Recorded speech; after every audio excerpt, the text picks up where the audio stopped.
Hello, Reaper Stream. I'm David. I'm Anne's partner, taking over Anne's stream today. So hopefully you'll all enjoy. I know this was requested. Hijacking it. Yes, I'm hijacking it. I'm going to be talking about NMM today, painting Trista the White Wolf, which I think is. Oh, I've forgotten the number already. Hold on. It is. She is 3788 in the metal, and she is 77094 in the bones. I'm going to be painting the metal one because this is a project that I want to put enough time into that I think it's worth it to use the metal. I'm the kind of person who thinks that bones are more for monsters and metal is more for like PCs. Right. So I'm going to be doing NMM. Let me show you some examples first. F4? Yeah. Minicam? I already did. Oh, okay, cool. I haven't seen it. Yeah, you're a little delayed, Anne, if Yeah. you're watching live. So for NMM, I think it's about sort of showing the environment of whatever. So these are some examples from the Holy Vindicator shield that I also used for my NMM class at ReaperCon for the last few years, if anybody was in that class. And because it has such broad, flattish surfaces, I mean rounded, but sort of gives you enough that you can convey the environment. So it's a good example of what I'm talking about. When you have a metal surface, it's not just like being lit by your light source the way other surfaces are, but it's much more reflecting the ambience and the environment of the figure. So you have to think a lot more about what is that figure environment, as well as the color of the metal. And obviously for the colored metals like gold or copper, it's going to be much more monochrome, and mostly you're just going to be seeing the lights and darks in the environment and not so much the colors in the environment. But if you have a neutral colored metal like steel or silver, then it's going to actually reflect both the lights and darks and the colors in the environment. So you'll see for the shield on the right, it's got some blues and greens on it because I'm imagining outdoors with like sky and trees that's influencing the colors, whereas some of the much more grayish ones, I'm imagining them either indoors in like a castle or maybe outdoors but in a much more mountainous, stony, rugged setting. And here's another example, which is actually that figure, the Holy Vindicator with that shield. So you can see yet another, this is a somewhat darker environment with a stronger contrast between the lights and the darks. And then how that translates from the shield to the other surfaces, which are smaller. And we're trying to bring out the shapes of all of the surfaces, and we're thinking about both where our main light is, because that's going to be the shine of the metal, as well as where the other lights and darks in the environment are. I'm moving Widowmaker. 1 second. I have a Figma Widowmaker, and she hangs off my mic, and I just moved the mic closer to David because he does have a softer voice than I do. So hopefully that'll help with the sound, you guys. Widowmaker will join me on David's desk now. All right. Well, thank you for fixing my mic. I'll try to pay more attention to the stream chat so that I can notice you all complaining about the volume. It was only a couple people. I see actually some people. Korean Echo apparently really likes my voice. Yes, I told her I agreed with her. Your dulcet tones, yes. Although Justin is the original Mr. Sexy Voice, so you'd have to get pretty far to match him. But that's okay.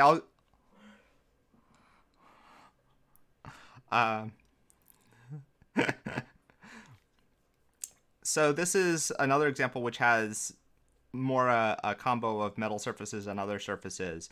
And again, I'm trying to show the environment. So that's why for my metals, they're still quite desaturated, because usually when you have even the colors in the environment, they're all going to blur together and kind of cancel out to something not totally gray, but something much more grayish than the saturation you see in the trees themselves. So I do try and gray things out to some extent, but you will see that I have some blues in a lot of my steels, and then for the lower facing planes that are kind of pointed at the ground, I'm introducing some browns in. Tilt the model a little bit so we can see those underlying plates. Let me try and... Use your brush as a pointer if you want. Yeah. It's this. Let me see if I can get it to focus closer. So it's like this is where... You're pretty good. Yeah, you can get way close and you can try to focus it. It may try... Yeah, there we go. This is the part that I'm mostly talking about, like his lower leg. Hold the light blue button. There you go. Perfect. Oh yeah, I see it there. I like how Anne's coaching me on how to do it with like a 10-second delay or something. Sorry. This is our first time doing this, so let's... I see we have a really good question from Gurgi, which is why would one do NMM over using metallic paints? And they're both, I think, fantastic mediums that both have their advantages. And I'm not the kind of painter that always uses one or another. I think you'll see some painters out there always use metallics or always use NMM. And I tend to go back and forth between the two because I enjoy both mediums. There's two, I mean, they both have different pros and cons. So some of the pros of metallics are they actually, shine in real life. So they tend to look more realistic as you're turning the model in your hand, as you're holding the model in your hand, because of that. But then the flip side of that is they're always shining based on the lights in the environment that the miniature is in and the ambience in the environment the miniature is in. So if you want to have more control over where the light is in your miniature and more control over the ambience that you're trying to suggest, then NMM gives you that control in a way that metallics don't. The other big thing is NMM. Oh no, my Bluetooth headphone has gone away. Oh no. So I'm not able to hear Justin right now. We're flying totally blind. We might want to switch to the plugged in headphone headset. All right, we will do that. You can. We'll tell Justin to be quiet for a moment, and then we'll test. Sorry, everybody. This is definitely ReaperCon Live testing for sure, as Collins pointed out. Jack, second Jack. But let me continue answering the question. The other big difference between NMM, so non-metallic metals, and true metallics, as they're sometimes called. Is that good? All right. And then you can say, yep, you're good. You can just close it. Okay. Very good. And you should be okay. Pull up Discord. It should still be okay. Justin, talk.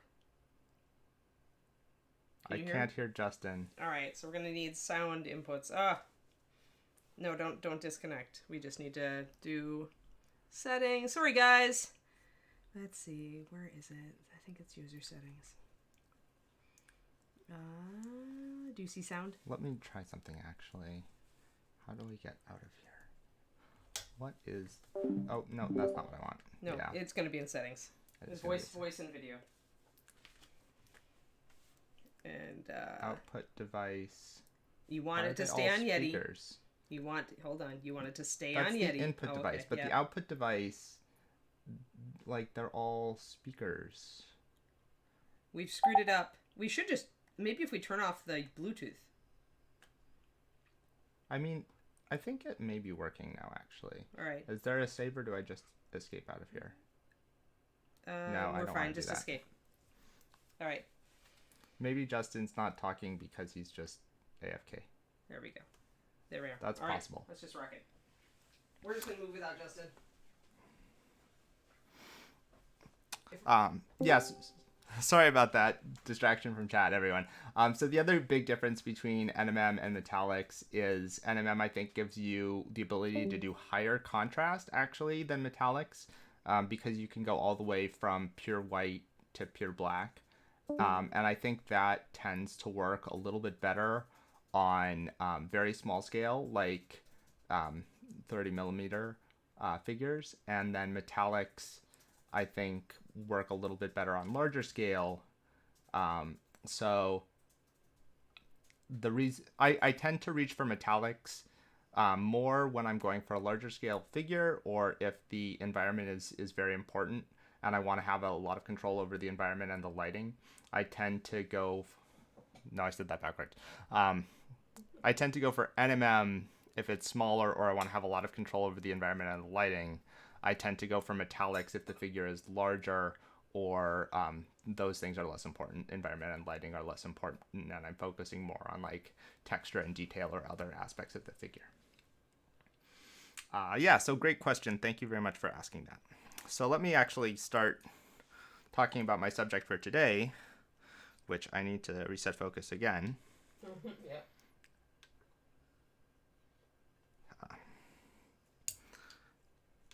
If you need me, let me know. There we go. And that is Trista. And as I was saying, with NMM, it's very important to think about the environment and the ambience. So that's why I'm showing you first Trista on the base that I've built for her. Yeah, Trista is an amazing sculpt. Patrick Keith did a really nice job on that figure. So this is a display base that I've built myself using a few different kinds of putties and cork, which is mostly just an infrastructure that I've almost entirely covered up with putty, and a few other materials like chain and some ballast. And so I have this big fire here, which is definitely going to show up in the metal of Trista's armor because it's a big light source. That's probably going to be the most focused light source in the piece, so the strongest single source of light. I'm going to whenever you have a object light source or sort of a secondary light source, an environmental light source, that is going to then how strong that light source is compared to the sort of other lights in the piece kind of inform the setting. So if you have that light source be very weak, then that's going to more suggest that it's like a daytime, or there's, a daytime environment for the piece. Whereas if that light source, that secondary light source, like if I make this firelight very, very strong relative to the other light, then it's going to suggest that it's night because everything else is dark compared to that fire.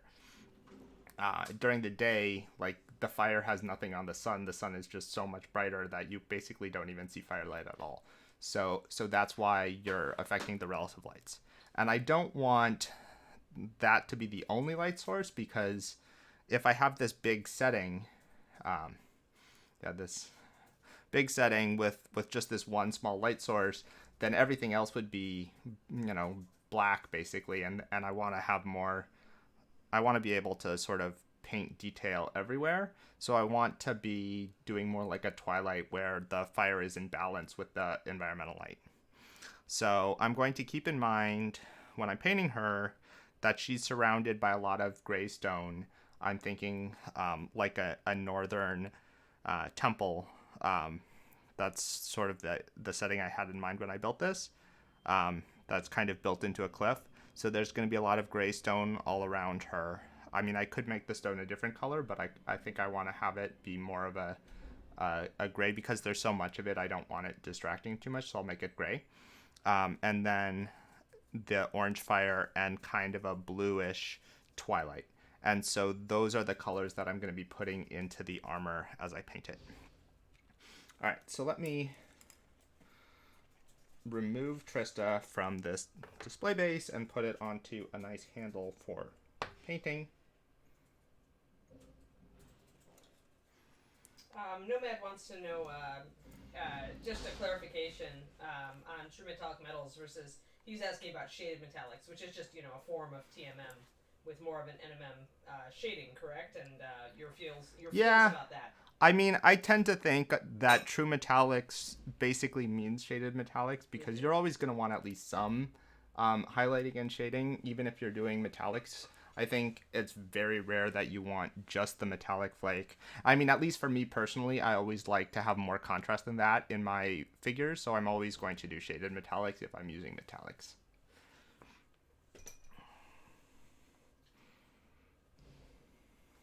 All right, that's right. Okay. Now it's time to start painting, which is always a scary moment because it means you can screw everything up. So I'm going to, I think, be using a lot of black and white because I want things to be fairly gray. And so I'm just going to be mixing my grays with black and white and then some like blue, yellow, red as I need to like shift that in other directions. So for my lighter colors, I'm going to be moving more towards yellow or orange. Ugh. These paints need to be shaken because I'm getting way too much clear base and not enough pigment.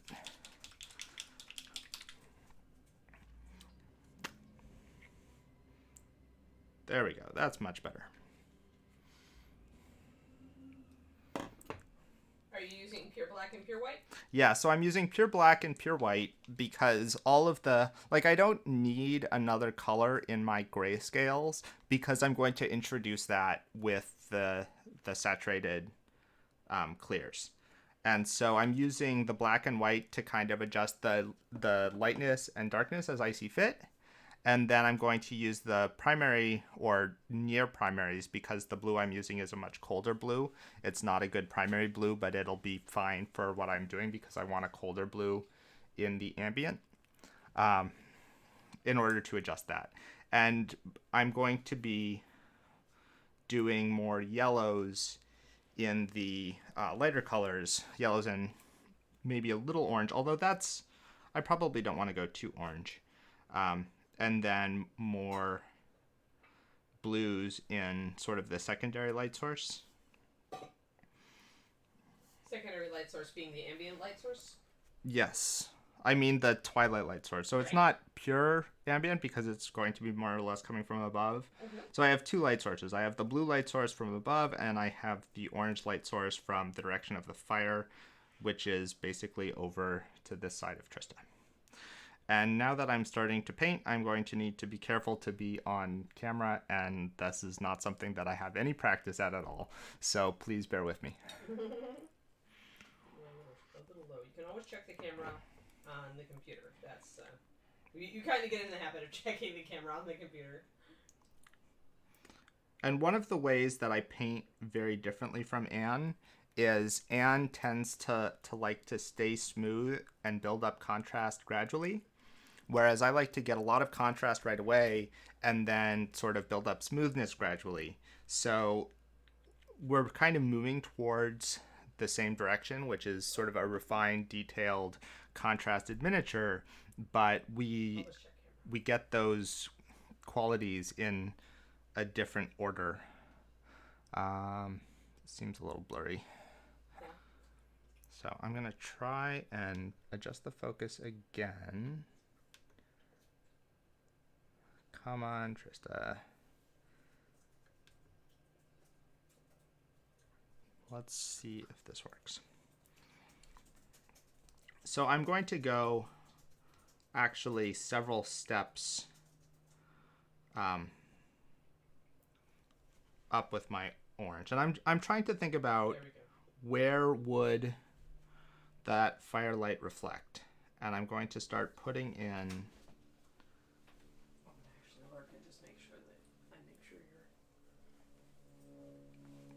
on camera, yeah, up a little bit because they can't see you.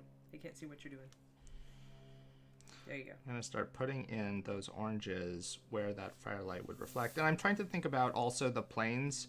So like where on her legs there's that sharp corner, I'm going to go right up to that corner and try and leave a line there.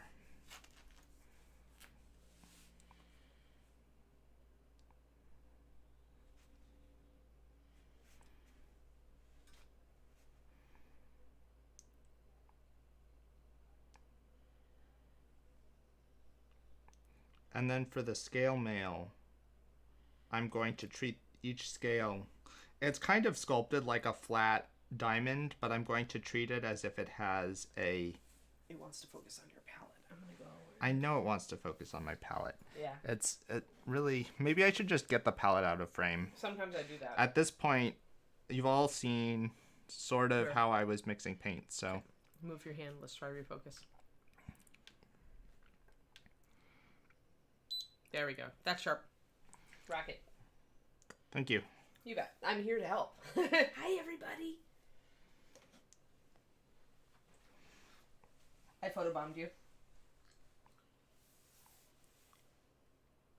So I'm trying to think about where the fire is and just putting in those fire reflections. Because that's my main light source, so I'm going to put it in. Perfect. You're perfectly framed right now. Good job.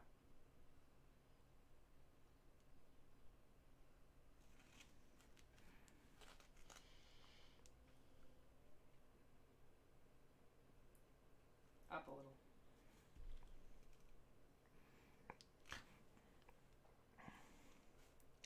I'm not going to worry too much about this arm because she has a shield in front of it that's going to totally affect things. On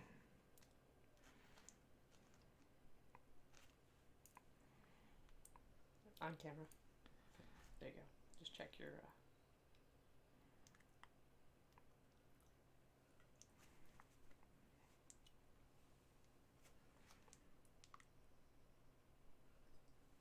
Evening, Moses TV. Welcome to the stream. Push her a little bit north, David. A little bit more on camera. There you go. Perfect. Sweet.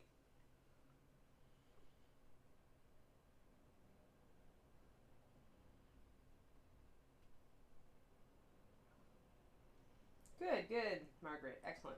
Yeah. And it's all kind of the same thing. You're dealing with light and how it reflects and how it hits things. So OSL and NMM are cousins.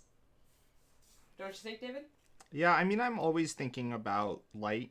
So even like OSL is it's not that different from how I paint non-OSL because I'm always thinking about where the light is coming from and what is the color of the light. Even if it's like a zenithal light, that light is still going to have a color. I mean, maybe that color is just pure neutral white, but that still affects the quality. And maybe you're doing something like afternoon light where it's a much lower light and a much yellower light as kind of like that is your overall light source, but that still affects it. So for me, it's all kind of the same thing.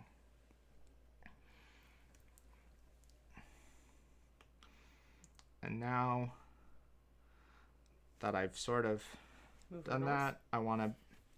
Good, good. I have to be lurking behind him so that I can see in real time now to see when he's on camera. Otherwise, I correct him too late. Yeah, you're right. That probably works a lot better. Yeah. Oh, move it north again. Yeah. So now you'll watch the David paints and tells me where to put the miniature. Always watch your dot. You just watch your dot. Mini near the dot, you're good. And the breastplate is like the biggest, roundest part, so now I'm starting to focus more on that and putting in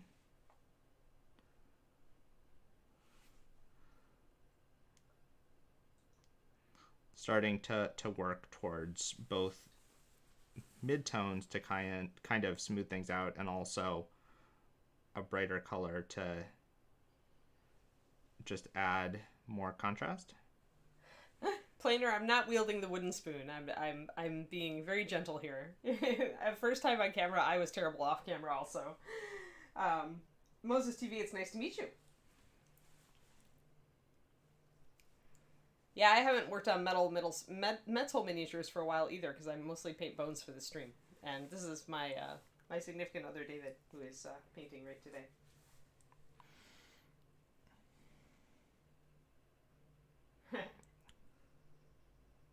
And now I'm going to start to work in my secondary light source. So now I'm going to mix up a new grayscale, which is going to be probably not as light and a lot bluer. So maybe grayscale is the wrong word. So this is just going to be the clear blue I chose, which is the clear phthalo blue. And the reason I chose that blue is because it's a much colder blue that I think will give me a better contrast against the warmth of the firelight. I want to do kind of a warm cold thing. A little bit north. Over there. There we go. I think I need to be a little bit lighter. Yeah. So one thing that I do is after I mix a paint, I try to hold it up against the figure, hold my brush up against the figure so I can kind of see how much contrast am I getting before I put the paint on the figure. North. There you go. Perfect. Oh, south. They can see it though. We may just need to move the camera because I'm having a lot of trouble staying in frame, and I think so let's scooch it a little south. Gonna be easier here. Let's see if this works. A little more south. The problem is we need to not put the camera on his face, guys. I can lower it if you think that would help. I think that would make things worse. Okay. Actually, I'd rather it be up high where it's nice and blurry and... Hold on. Do you want me to try to up high and zoom? No, I think it's fine where it is. Okay. Roger. They can see her, so it's like that's the important gradient. Do you need a? I forgot how he referenced gradient. However, you last talked about gradient. Zero is like questioning the word gradient. Did I say gradient? I don't remember saying gradient. Can you give us a little more context? Yeah, give us more context, Ewa. What about gradient? Sorry, we were trying to fix the camera and we totally missed the reference. Planer, Justin is here, but we're having issues with sound, so he's mostly typing in chat when we need him. Offering gradient as an alternate word versus grayscale? Oh, I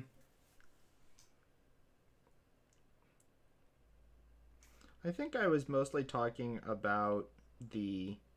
Like I'm working mostly with desaturated colors, so it's just the color really. I'm working with blues for the overhead light and oranges for the reflected firelight.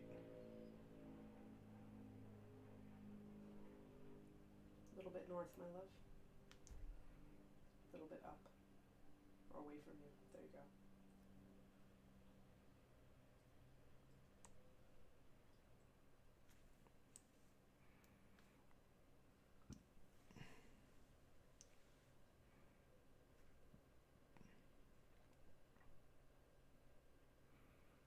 And it's bothering me that I'm kind of ignoring the filigree detail on her breastplate, so I'm going to start working on that. But I first need to make a decision of, is that going to be the same color as the armor? And I think the answer is no. I'm going to make that the bronze color of the shoulder. So I'm going to start now working on the bronzes, and that's going to be the filigree and the wolf head. So I'm going to mix my bronze, which I think I'm going to make it more of a reddish orange bronze in order to better differentiate it from the yellow of the fire.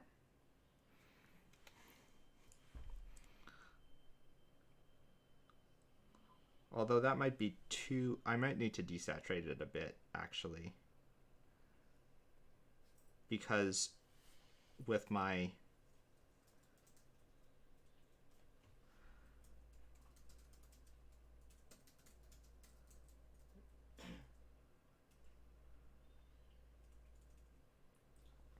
Yes, Rathmore, sadly, David is a brush licker.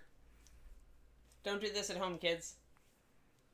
Yes, this is true. I do try to only lick it after I've washed it to repoint the tip, but it's really a bad habit that I should kick. I think you can put grayscale as a word if you're dealing with muted out colors that are close to gray. I don't think it has to be a perfect gray to use the word grayscale to refer to it as 0.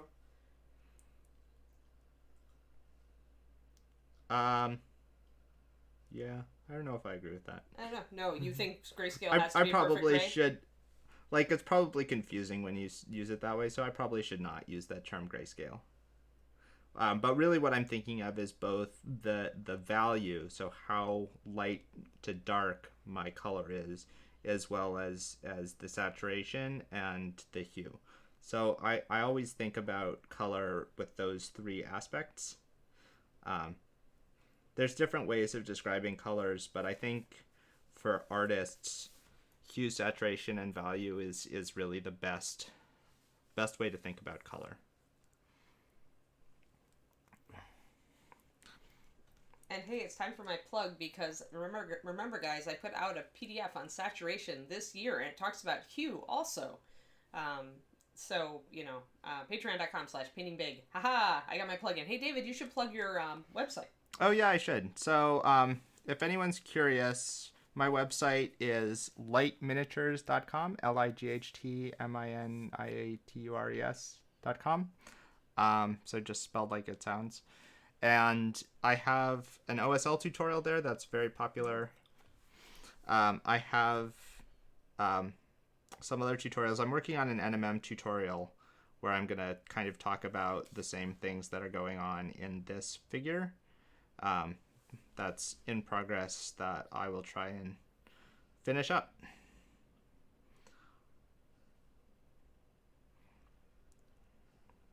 I also talk about how I did the water on the mermaid that Anne mentioned a few streams back if people were watching that one. So lightminiatures.com. And I think Anne's putting it into chat. I'm actually giving it to Planer so she can link it because a mod has to link it to do a link. Hey, Kiri, you can settle. I'm sorry. Was I typing over your head? Come on back. Good girl. Kiri, settle. You can settle. And Good one girl. thing that I try to do is I try to both look at my miniature up close and from a distance so I can get a better sense of how the overall amount of contrast is reading from a distance. Because I think, these things are so small, we're normally not looking at them quite as close up as when we're painting them. Like whether you're playing tabletop games with your figures or putting them in a display case or putting them in an exhibition like ReaperCon, right? In any of those environments, you're usually looking at them on a tabletop or in a case that's much more distant than when you're working on them. So I think it's important that they not just look good from this distance, but also look good sort of at arm's length.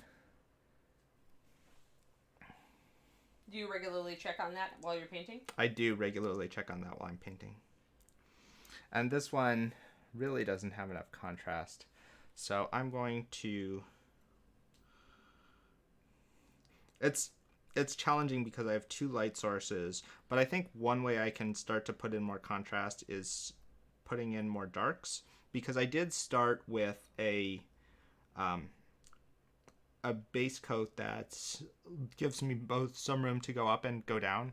For NMM, I do like to have base coats on the darker side to add the light more than I add the dark, but I can at least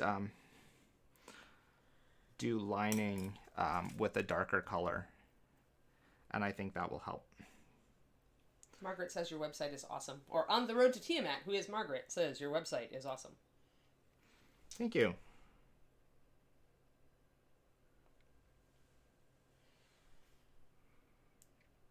Just a little north, my love. Thank you. Now your thumb is now on the camera.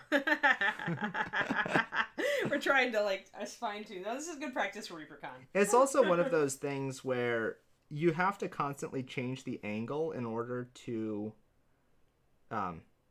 give you the control to make the brush stroke you want. Mm-hmm. And that's really hard with getting it on camera. And because for me, this is not just like a demo miniature, I actually want to do a good job and make her like a nice display miniature. I don't totally want to compromise the brush control for making it easier to see on stream. Planer wants to know if she can post your website on the Reaper Discord, because she would love to see the resources out there. Oh yeah, please do.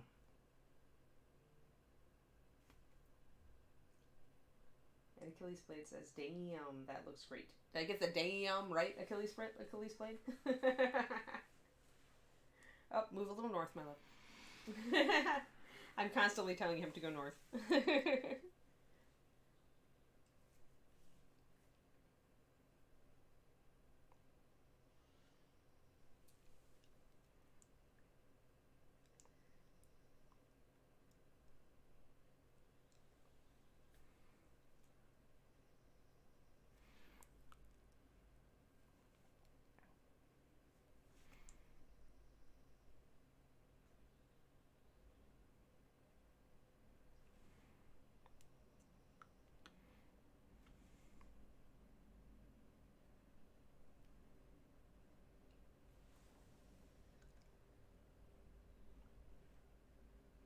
That's a pretty good position where you got it.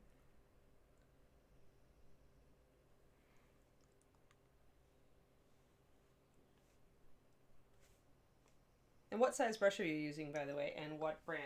I was using a, it's all rubbed off, but I think this is a Winsor & Newton Series 7. I think I just switched from a size 0 to a size double aught, and that's because I started doing lining, and for lining, I do want a finer detail brush than when I was putting in the solid patches of color at the beginning. Okay. Shift a little right. There you go. You're good. Perfect.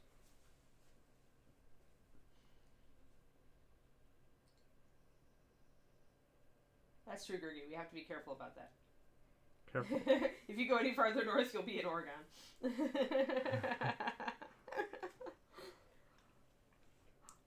I am imagining that setting is very far north. She is kind of a northern,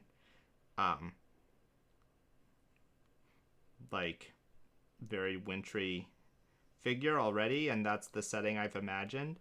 But of course, in the far north, where it's cold, fire is a good way of, keeping people warm amidst that color. So you do get like a fire and ice thing going on naturally, and that's kind of what I wanted.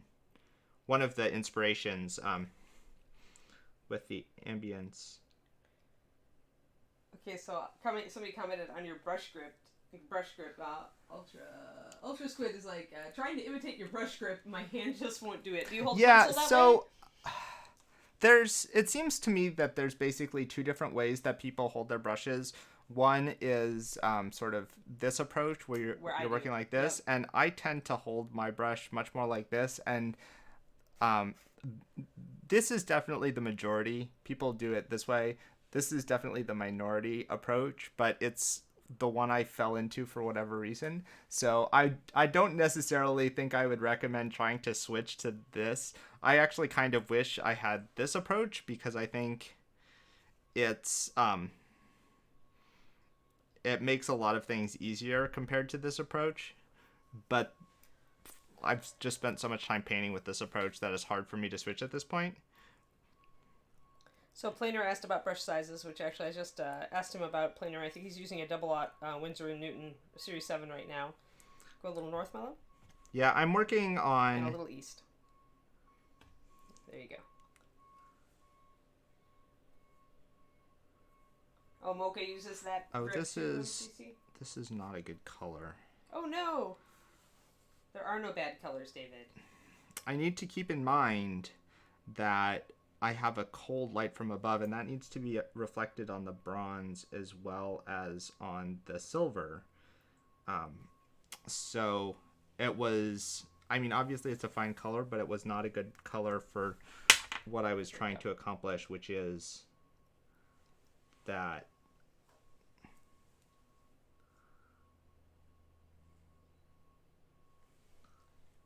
Yeah, Real Chibi, you got it. Real Chibi Army said, one thing all my art teachers taught me, it doesn't matter how you hold the pencil or brush or charcoal, it's what you do with it in the end.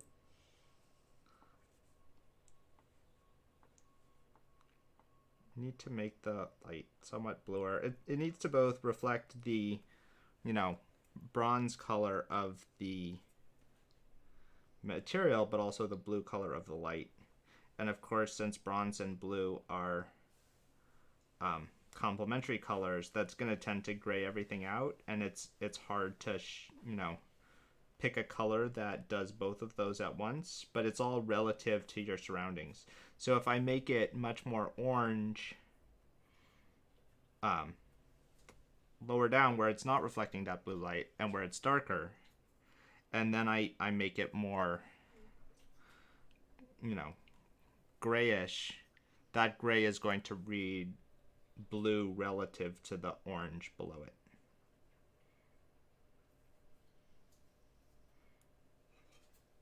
Because colors change depending on what they're next to. Remember, guys, I talk about that a lot.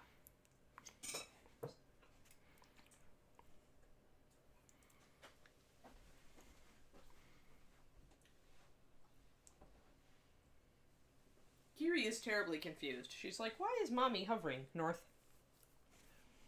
There we go.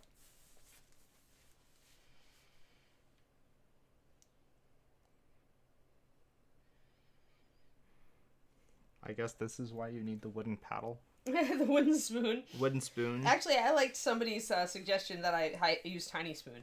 So that you can, smack you my back wrist Yeah. every time I get out of frame. It'd be kind of funny to go in and smack your wrist, smack your finger with tiny spoon whenever you go out of frame. I worry that might damage tiny spoon more than it might damage my hands. Yes, and nobody wants tiny spoon to be hurt. People are getting emotionally attached to tiny spoon. I really want to steal it. David loves tiny spoon too, guys. I let him use it once and he's just like, I'm just not going to give this back.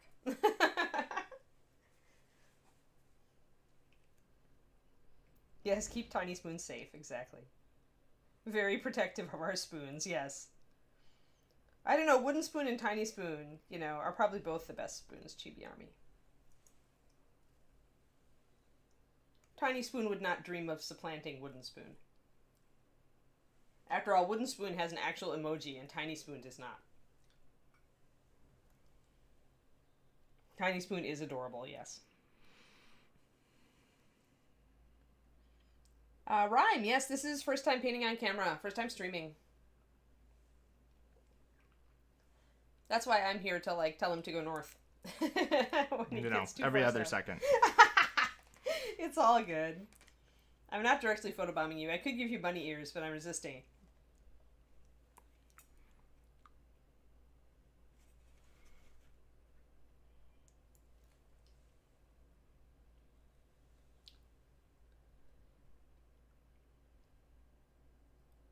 So talk to us about your paper towel, David. Are you rinsing your brush not all the way? Do you, not worry about having your brush absolutely clean? Do you expect this to get most of the pigment out of it? I've never seen a paper towel, used like that. I think I'm just trying to get the appropriate consistency of paint and the appropriate amount on my brush. Ah. So I may be just,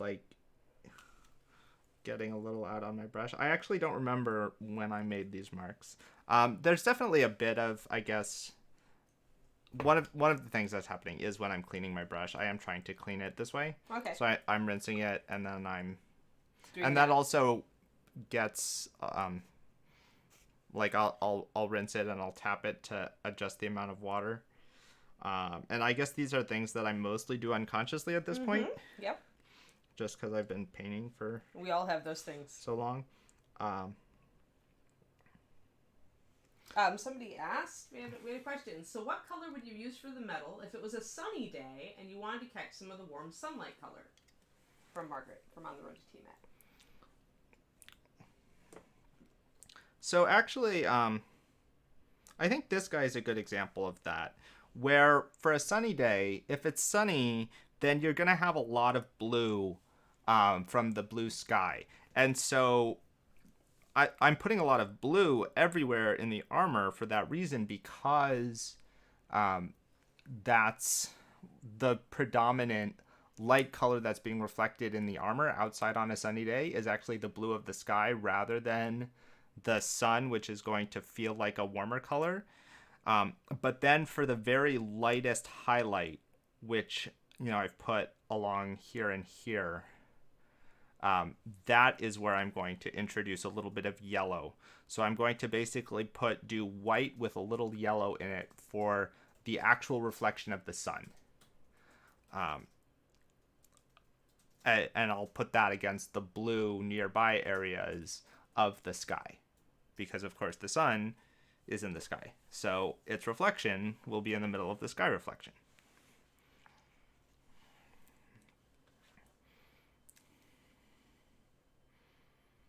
Thanks, that's a good question. Hey Samurai Jack, hey Zambies. So David, my significant other, is here, doing a stream for everybody on NMM since you just came in, with Trista, the white wolf, and I am riding her. I am just photobombing him and telling him to stay on camera. So I get kind of. I'm still working, but I kind of get a day off. Is it more fun to kibitz or more fun to stream? I don't know. I really like streaming. Like, it's really odd to me to kind of sit and watch you stream, especially because you're at my desk. Yeah, you were at my chair, and then you decided that it was more fun to just be hovering over my shoulder. Well, not necessarily more fun, but I have to see you in real time, and the stream has a delay, as you pointed out. Oh, that's so true. I can't see when you go off camera. If I'm 10 seconds late seeing you go off camera, essentially. So I decided that it wouldn't hurt me to stand for half an hour. Probably good for your back. Yeah. They say standing desks are better.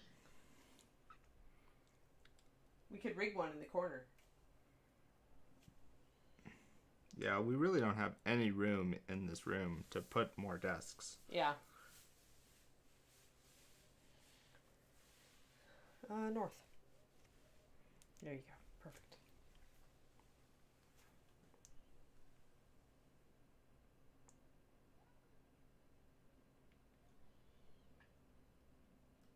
Oh yeah, Threads of Fate. Yeah, it is weird. I just can't. I don't want to have 10 seconds with him off camera, so that means I have to be standing over here. Yeah, I have a yoga ball. It's not currently inflated because I don't have a good place to store it when it's inflated. Planer, but I've got a yoga mat to do my exercises at night, so I have a yoga ball. It's just temporarily on vacation. Maybe I'll put my palette back in temporarily so you can see the various colors I'm making. I'm just mixing in various proportions.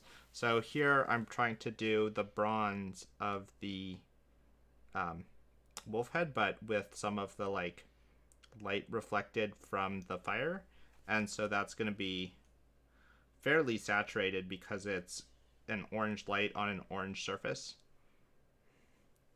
And I'm doing the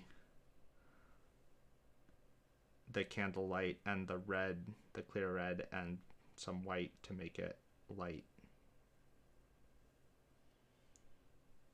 Yeah, Real Chibi, apparently, he's working from home right now, but has a desk that alters standing to sitting at work. Is that right? If I ever get back to the office, I will have a stand desk. A little bit north, and you're a little bit shadowed too. You might want to move the palette out of. Got a bit. There we go. We're a little bit better. Perfect.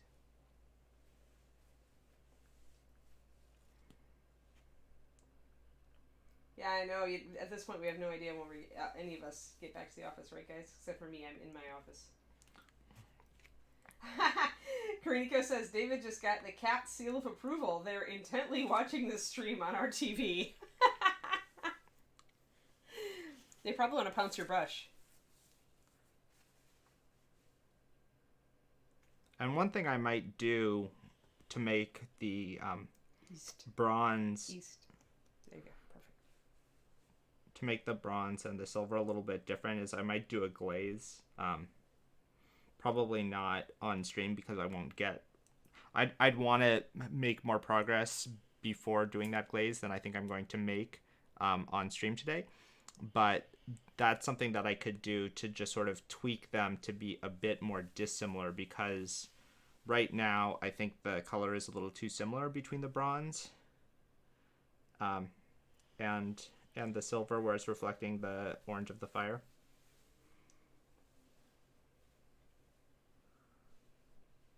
So I might do even like a little bit of a blue um, glaze, and that will tend to desaturate all of the oranges that I've done for Trista's armor. And I think that would actually help balance things a bit.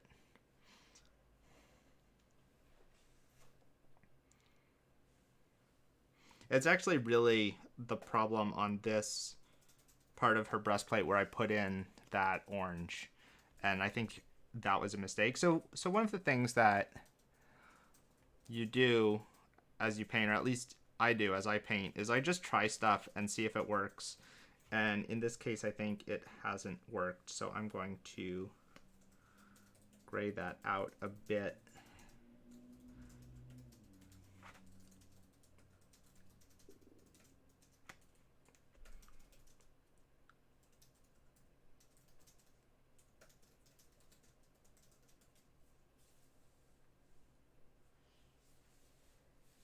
Woohoo! Thanks for the plugs, everybody in chat.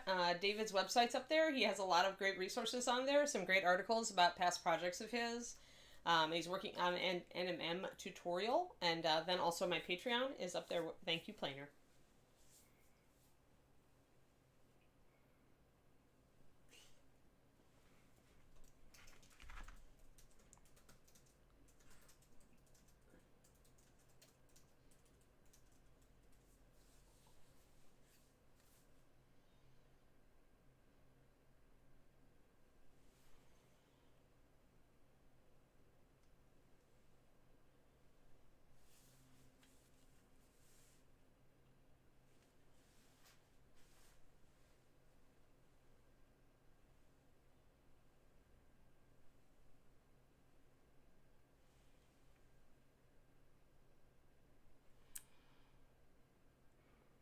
Looking pretty.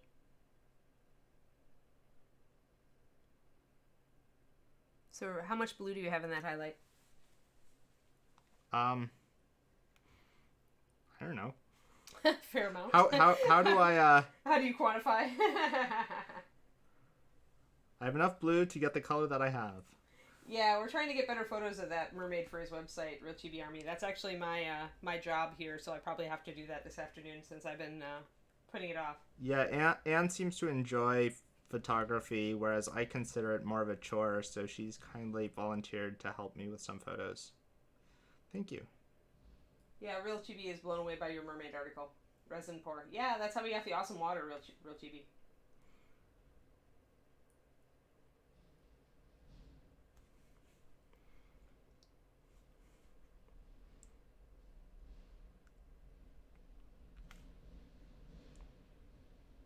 I think the most impressive part on that project is that the top of the water looks like real water. As far as how it moves, how it's sculpted. Especially since he had to sculpt it in reverse. No, I didn't. Didn't you? No, I sculpted a master just with green, and then I made a mold with instant mold. Ah, right. Okay. And then you did the... As I described in the blog post. But then you put her away. I did put her, but you know where she is. Oh, out in the other room? Yeah. Curie will be horribly confused. Do you want her on camera? Just for fun? Sure, why not? And then I can go off camera and I'll have no one here to scold me, so that'll be great. I'm going to do the sword blade because why not? Yeah, so sword blade... I think one thing that I'm also trying to do a little bit is hold up the miniature next to the setting so I can kind of see where the light is going to be. And I think I'm going to cheat a little bit with the sword blade. And I don't know if it would really be reflecting from the fire at all, the angle it is. But North. It should... I want it to have some fire reflection on it. So I'm going to put the fire reflection on it, even if it's a little bit of a cheat. And hopefully, when I put everything together, I will decide that I've gotten away with it. Everybody wants us to do a regular stream together now, dear. Well, Planer is instigating. most Fridays I do work, so I don't know how regular it can be, but maybe semi-regular. And of course, ReaperCon, we could Try it. Yeah, we'll need to look do into something together. We could look at the software that Rachel's hubby recommended and see if we can get something set up with 2 cameras.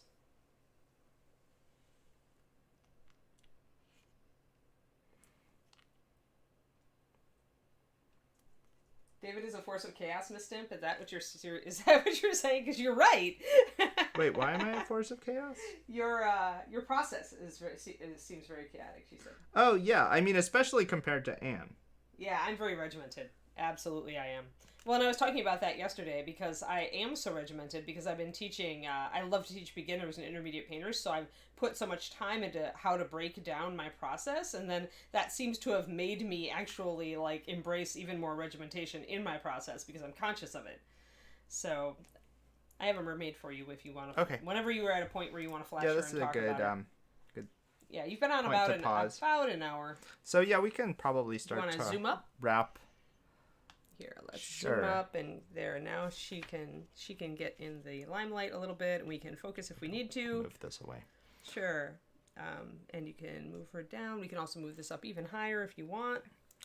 So you can see this on his website, guys. Here's the mermaid. Yeah, there'll be better pictures on the website, although one thing I can do on camera is I can turn her in different angles. And this is a good example where I used metallics for her tail, because it's not metal, but it's fish scale, which is almost the same thing. It's also very shiny and metallic surface, just like metal. And I used metallics because I just felt that with something of this larger scale, where it's more light from many directions, and I wanted people to be able to turn and see the reflections in the light move, I thought metallic would work well for that. Yeah, Threads of Fate. It's very hard to find this miniature. David and I both tried for a very long time to find one for him because Origin Art stopped being a thing, the company that did it. Yeah, I think I ended up spending like 4 times the original price to get one of the... Like, I just begged somebody on the Cool Mini or Not forums, can I buy this off of you for like significantly more than the original price because I really want to paint it. But I do not regret that decision at all. So. Okay, Coriniko's cats love your painting. I think I'd be more flattered with that if I expected cats to have good taste in miniatures. I think that's more like, ooh, fishy. Want to eat fishy. Oh, that's true. So yeah. And then the water. Yeah, I'm really happy with the result. It took a bunch of tries to get the resin pour to work out, but it was a fun project, and I'm really happy with the result.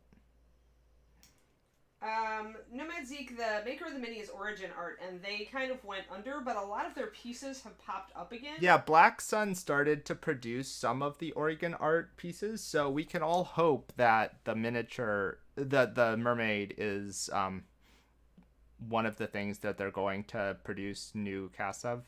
I mean, originally it was a limited edition, and maybe I should be annoyed if it's a limited edition that I have that they're now making it not. But honestly, I just don't really like the whole limited edition thing. I wish it was like, there's no good reason that only 250 or 450 or whatever people in the world should be able to have this miniature. It's easy for them to make more, and I think they should just make more. Yeah, I think what she's on is a piece of rusting ship, right? Is that? Yes. It's sculpted, I think, like a rusted shipwreck, and I painted it like a rusted shipwreck. And I used the rust triad from Secret Weapon a lot, and then I think I used just some yellows and oranges and reds because I wanted to be able to go more saturated than that rust triad is.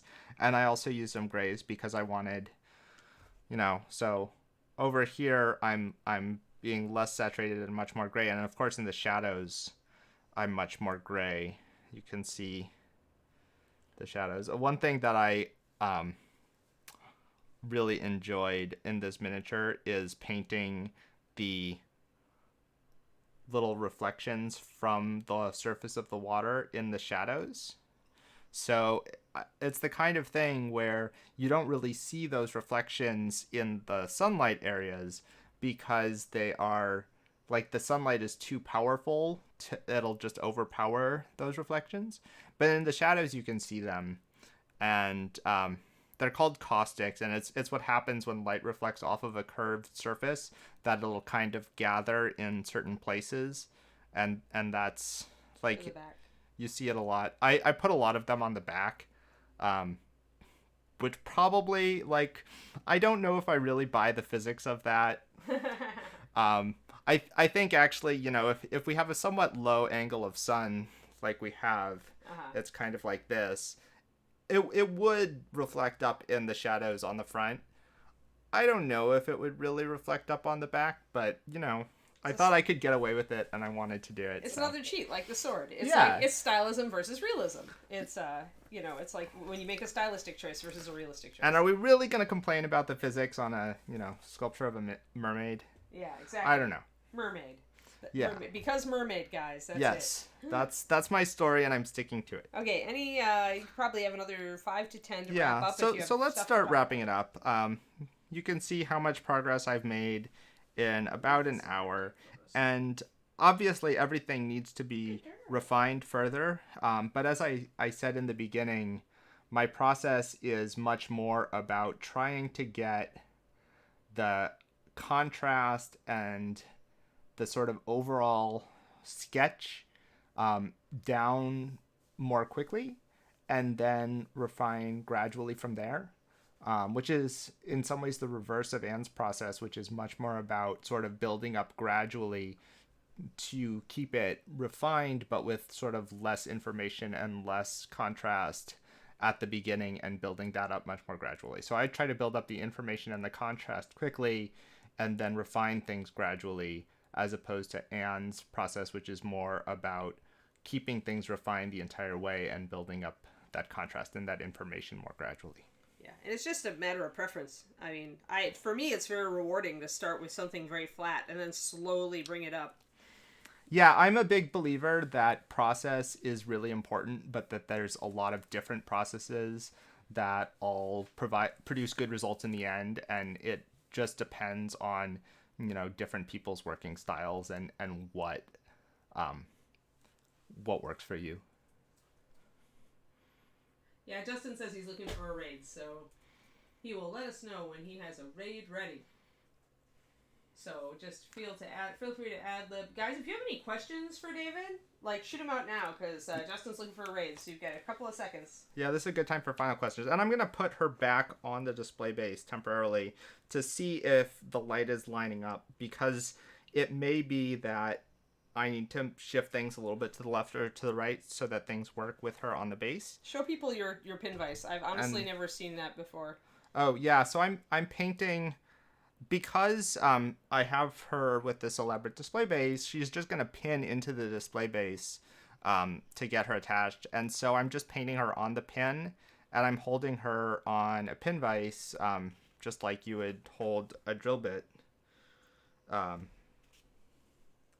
I'm going to try to avoid handling the miniature as I directly. So you're using cloth to transfer. Yeah, I was using cloth to avoid, because my hands are really sweaty right now because first time on screen. Let me see if we can get her in focus. I don't want to transfer all of that, like, sweat and greasy hands. Now you can see the whole piece, guys, because we left the camera zoomed out, so now you can see the entire piece and the entire base. Show them the features. Oh, Reaper Miniature says they have a raid. What are we raiding? Who are we raiding, Justin? Oh, just ISIS. Alrighty. So we're gonna wrap it. Everybody says you did great. Yeah, thank you very much. This was fun. Hopefully I'll see you again before too long. Yeah, we could talk about more David stream. At some point. Certainly at ReaperCon. Probably sometime between now and then, but we'll see. Yeah, we'll see how it goes. Thanks everybody. I hope you liked it. Isn't he brilliant? This is my man. Hugs. He's a keeper, as somebody said before. Thanks, everybody. Have a great day. All right, we're going to wave. Wave goodbye. Wave goodbye. Bye.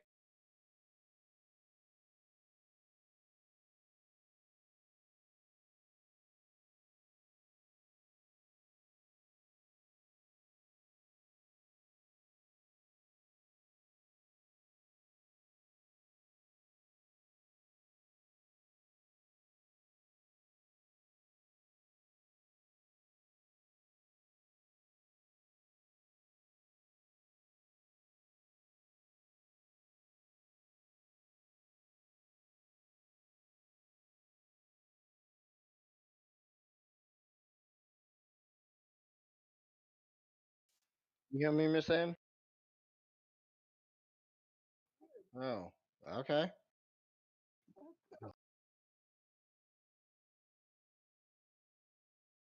That makes sense.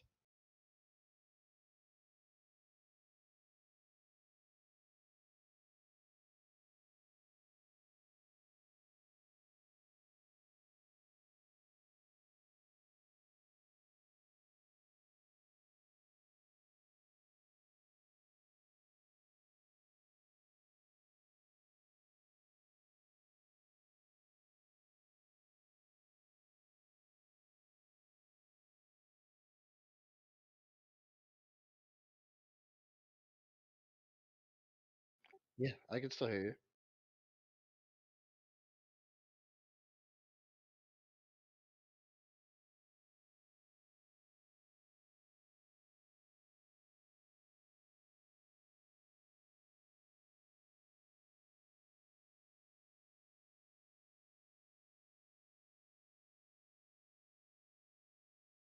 Yeah, no, it was great. Honestly, like it was. David did a great job. Absolutely.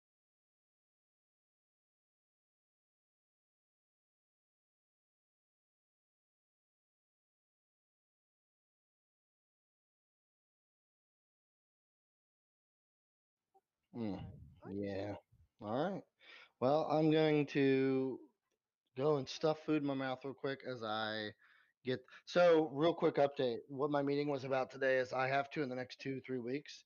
Hard plan the layout for the studio as well as ReaperCon. So, dear God, yeah, I'm it's every and handle emails for tech stuff. So it's gonna be. I have a feeling the next 3 weeks you're gonna be some working 7 days a week type days type weeks. So it's gonna be fun. But I think Dave did a great job. You guys did a great job. Um, People were weirded out that they couldn't hear me, but it's not that important. It's people like to put it's something they're used to, so I think that they want to have it back, right? They don't want to change anything, but it's I don't feel that I really lend anything to the stream. I Yeah. Oh yes, I handed the mantle to him. It's his, by the way. It's 100% his. So, and I'm okay with that. I'm okay with being the behind the scenes you know conductor. That's what I'd rather. Absolutely. All right. Well, thank you, Miss Ann. I will talk. Adios.